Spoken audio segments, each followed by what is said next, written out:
One man ate a single pepper he spent over a decade creating, felt the burn for 3.5 hours straight, then lay flat on his back on a rain-soaked stone wall, stomach cramping, unable to move. And by the end of this video, you'll know exactly which one it was. The Padrón. We're starting with the only food in the world where the entire point is that you have no idea what you're eating until it's too late. The Padrón is a small green pepper from northwest Spain that plays by one rule no other pepper follows. Roughly 1 in every 10 pods is spicy, jalapeno level heat, while the other 9 are completely mild, grassy, nutty, almost sweet. No way to tell which is which by looking. Same size, same color, same shape. The only way to find out is to eat one. The Spanish even have a saying for this: pimientos de padrón, unos pican y otros no. Some are hot, some are not.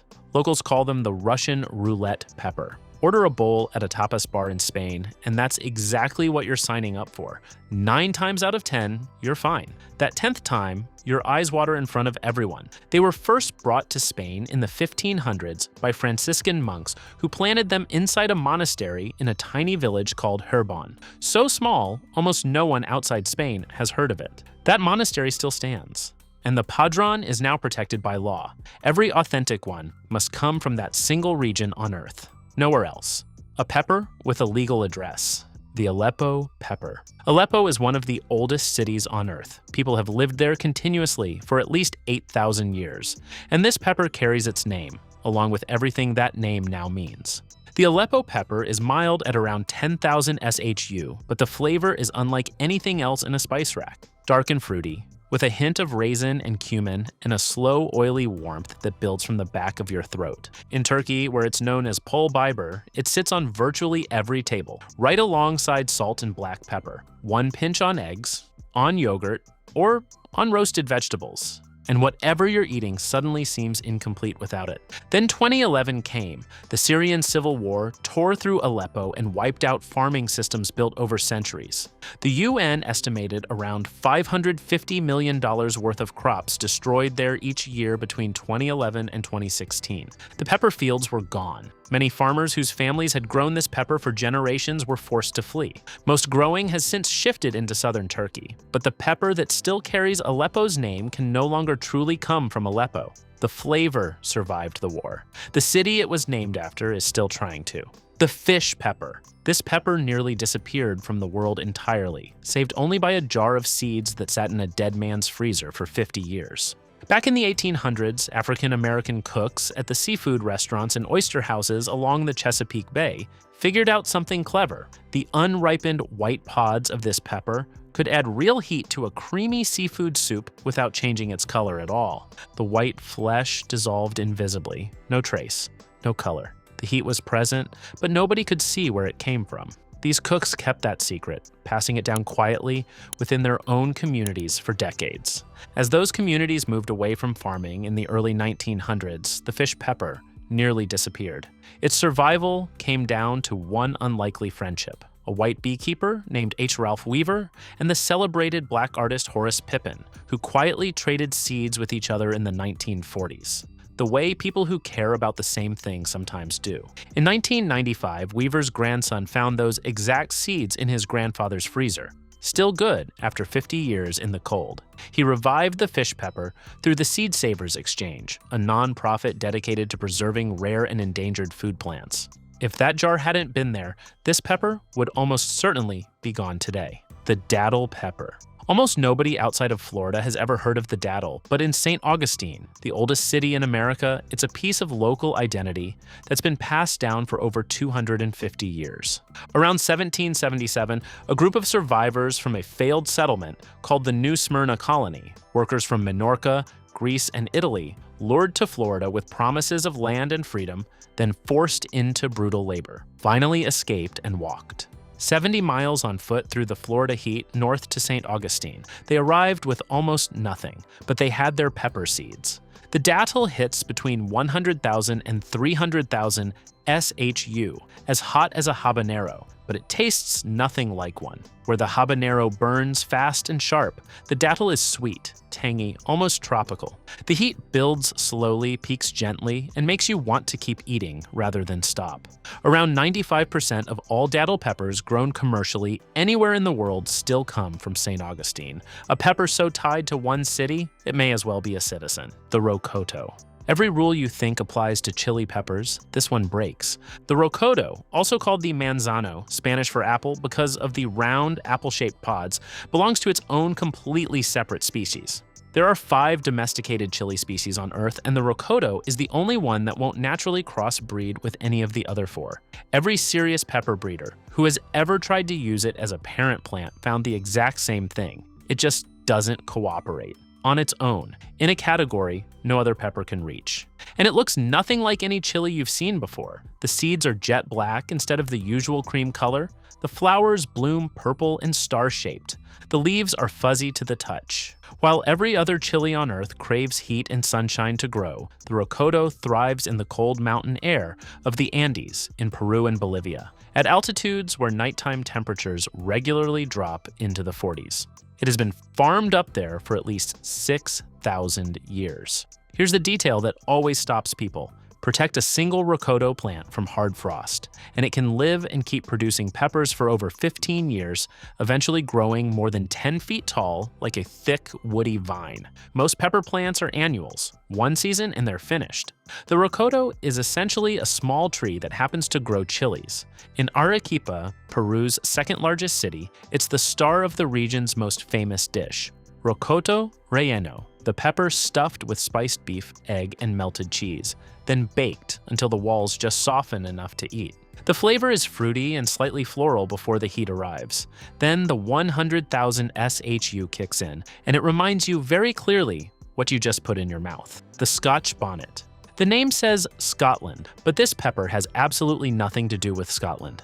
It got the name because the small, wrinkled shape reminded someone of a traditional Scottish hat called a tam o'shanter. That's it. The actual pepper comes from the Amazon, what is now Brazil, spread across the Caribbean islands by canoe by the Taino people, long before any European ship arrived. Jamaica is where it became what it is today. It's not just an ingredient in Jamaican cooking, it is Jamaican cooking. Jerk chicken, escovitch fish, a tangy vinegar-marinated fish dish, pepper sauce, rice, and peas. Every iconic Jamaican dish traces back to this pepper. It runs between 100,000 and 350,000 SHU, but the heat isn't the whole story. Before the burn even arrives, the Scotch Bonnet sends a wave of fruit flavor, mango, apricot, a little cherry, something almost like candy, that lasts about 10 seconds. Then the heat rolls in slowly and keeps building. The flavor tricks your brain into thinking you're fine. Then, 10 seconds later, you aren't. That's the trap. And most people fall for it, at least once. The Chiltepin. If every chili pepper that exists has a common ancestor, scientists believe this is it. The Chiltepin is the only wild chili pepper native to the United States, growing in the canyons and mountain foothills of Arizona, Texas, and New Mexico, usually tucked in the shade underneath mesquite trees, hiding from the full desert sun. Texas was proud enough of this to officially name it the state's native pepper. Evidence suggests humans in east-central Mexico first began cultivating Chiltepin somewhere around 7,000 to 9,000 BC, making it one of the oldest cultivated crops on the continent.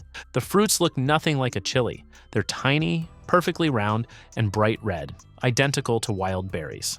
That appearance is completely misleading. They hit between 50,000 and 100,000 SHU, putting them firmly in habanero territory. But what makes Chiltepin heat, unlike anything else, is the way it behaves.